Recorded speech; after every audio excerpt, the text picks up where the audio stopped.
සිල්වා තිලංග සුමති පාලයන මන්ත්‍රීවරුන් සහ නාගරික සංවර්ධන අධිකාරියෙන් නිලධාරීන් පිරිසක්ද මීටෙක්ව සිටියා. කරන්න මොකද නෝ ස්පෝර්ට්ස් කමර්ෂියල් සෙන්ටර් එකක් දෙක හදන ස්පෝර්ට්ස් සිටි එක. ඒ කියන්නේ පොඩි ක්‍රිකට් ග්‍රවුන්ඩ් එකකුයි ස්විමින් පූල් එකයි ජිම් එකයි.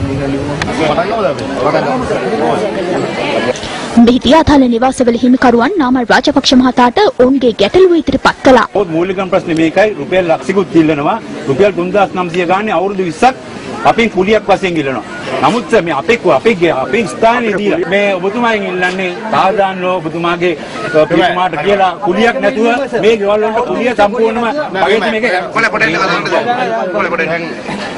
මට ඔක තීන්දුවක් දෙන්න බෑ. ඉතින් අපි දැන් ගිහලා සාකච්ඡා කරලා මොකද 3900 කියන එක කුලියක් නෙවෙයි.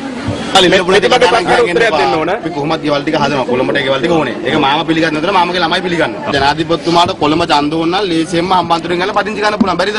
එහෙම දීලා ඒකට ඡන්ද රෙජිස්ටර් කරලා අපි කොළඹ දිනනවා. ඇයි එහෙම කියන්නේ?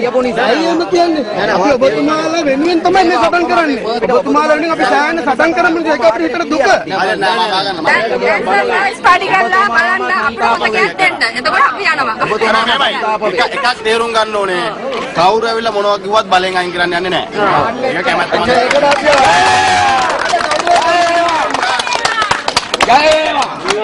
මේකටම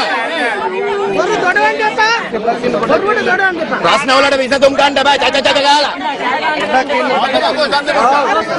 හරිද? අන්තිම මේකයි. ඔයාලට ගෙවල් දුන්නත් මට වැඩක් නැහැ, නොදුන්නත් මට වැඩක් නැහැ. මොකද මගේ ඡන්දේ තියෙන්නේ මෙහෙ නෙවෙයි. මගේ මිනිස්සු මගේ ගෙවල් හදලා දීලා තියෙන්නේ. හැබැයි එක එකාට කඩ යන්නේම ලෑස්ති වෙන්න බෑ.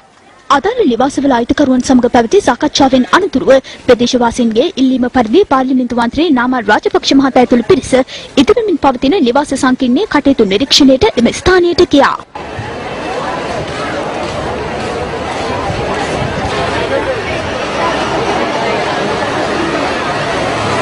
දැන් මෙතුමා ඇත්තටම ඔය කවුරු මොනවා කිව්වස් අපිට ලොකු සම්බන්ධ අපිට සාකච්ඡා පවත්වමින් ඒ බල මණ්ඩල අපව කැඳවනවා.